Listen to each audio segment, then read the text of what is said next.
السلام علیکم ورحمۃ اللہ وبرکاتہ۔ ویورز، آج ہم بات کرتے ہیں غزوہ بنی مصطلق پر۔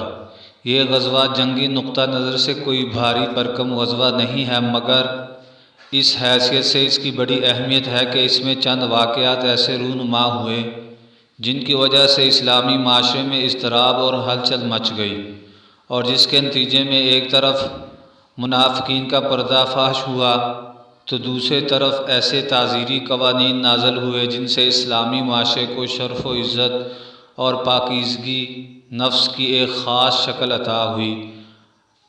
ہم پہلے غزوے کا ذکر کریں گے، اس کے بعد ان واقعات کی تفصیل پیش کریں گے، جس میں مثلا حضرت زید جو کہ آپ صلی اللہ علیہ وسلم کے منہ بولے بیٹے تھے، انہوں نے حضرت زینب کو طلاق دی، تو پھر آپ صلی اللہ علیہ وسلم سے شادی ہوئی۔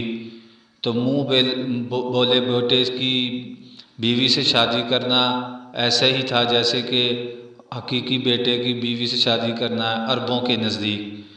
تو یہ مسئلہ اور واقعہ افق بھی اسی تسلسل میں پیش آ گیا، تو یہ چیزیں ہم بعد میں بیان کریں گے۔ ابھی غزوے کو بیان کرتے ہیں۔ یہ غزوہ اہل سیر کے بقول شعبان 5 ہجری یا 6 ہجری میں پیش آیا۔ اس کی وجہ یہ ہوئی کہ نبی صلی اللہ علیہ وسلم کو یہ اطلاع ملی کہ بنو مصطلق کا سردار حارث بن ابی ضرار آپ صلی اللہ علیہ وسلم سے جنگ کے لیے اپنے قبیلے اور کچھ دوسرے عربوں کو ساتھ لے کر آیا ہے۔ آپ صلی اللہ علیہ وسلم نے بریدہ بن حصیب اسلمی رضی اللہ تعالیٰ عنہ کو تحقیق حال کے لیے روانہ فرمایا۔ انہوں نے اس قبیلے میں جا کر حارث بن ابی ضرار سے ملاقات اور بات چیت کی اور واپس آ کر رسول اللہ صلی اللہ علیہ وسلم کو حالات سے باخبر کیا۔ جب آپ صلی اللہ علیہ وسلم کو خبر کی صحت کا اچھی طرح یقین آ گیا تو آپ صلی اللہ علیہ وسلم نے صحابہ کرام کو تیاری کا حکم دیا اور بہت جلد روانہ ہو گئے۔ روانگی 2 شعبان کو ہوئی۔ اس غزوے میں آپ صلی اللہ علیہ وسلم کے ہمراہ منافقین کی بھی ایک جماعت تھی جو اس سے پہلے کسی غزوے میں نہیں گئی تھی۔ آپ صلی اللہ علیہ وسلم نے مدینے کا انتظام حضرت زید بن حارثہ کو، اور یہ بھی کہا جاتا ہے کہ حضرت ابو ذر کو، اور یہ بھی کہا جاتا ہے کہ نمیلہ بن عبداللہ لیثی کو سونپا تھا۔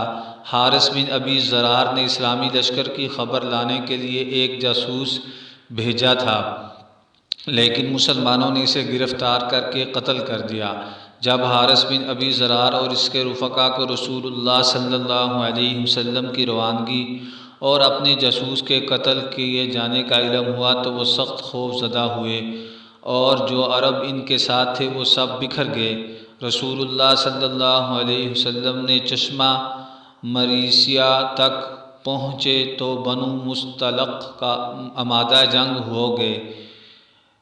رسول اللہ صلی اللہ علیہ وسلم اور صحابہ کرام نے بھی سخت بندی کر لی۔ پورے اسلامی لشکر کے علمبردار حضرت ابو بکر رضی اللہ تعالیٰ عنہ تھے، اور خاص انصار کا پھریرا حضرت سعد بن عبادہ رضی اللہ تعالیٰ عنہ کے ہاتھ میں تھا۔ کچھ دیر فریقین میں تیروں کا تبادلہ ہوا۔ اس کے بعد رسول اللہ صلی اللہ علیہ وسلم کے حکم سے صحابہ کرام نے یک بار کی حملہ کیا اور فتح یاب ہو گئے۔ مشرکین نے شکست کھائی، کچھ مارے گئے، عورتوں اور بچوں کو قید کر لیا گیا، مویشی اور بکریاں بھی ہاتھ آئیں۔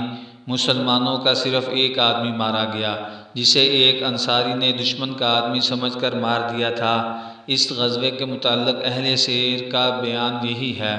اہل سیرت نگاروں کو کہا جاتا ہے، لیکن علامہ ابن قیم نے لکھا ہے کہ یہ وہم ہے، کیونکہ اس غزوے میں لڑائی نہیں ہوئی تھی، بلکہ آپ نے چشمے کے پاس ان پر چھاپا مار کر عورتوں، بچوں اور مال مویشی پر قبضہ کر لیا تھا، جیسا کہ صحیح بخاری میں ہے کہ رسول اللہ صلی اللہ علیہ وسلم نے بنو مصطلق پر چھاپا مارا اور وہ غافل تھے۔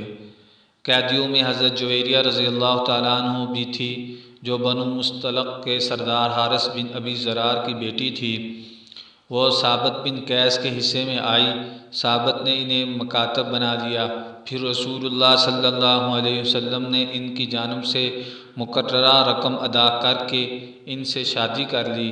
اس شادی کی وجہ سے مسلمانوں نے بنو مستلق کے 100 گھرانے کو جو مسلمان ہو چکے تھے آزاد کر دیا۔ کہنے لگے کہ یہ لوگ رسول اللہ صلی اللہ علیہ وسلم کے سسرال کے لوگ ہیں۔ یہ ہے اس غزوے کی رویداد۔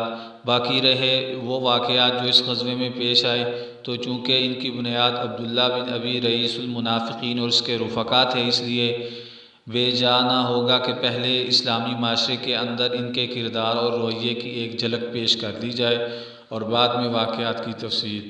تو ہم اس آئندہ ویڈیو میں اس عبداللہ بن ابی کی منافقت اور منافقین کا رویہ بیان کریں گے۔ السلام علیکم۔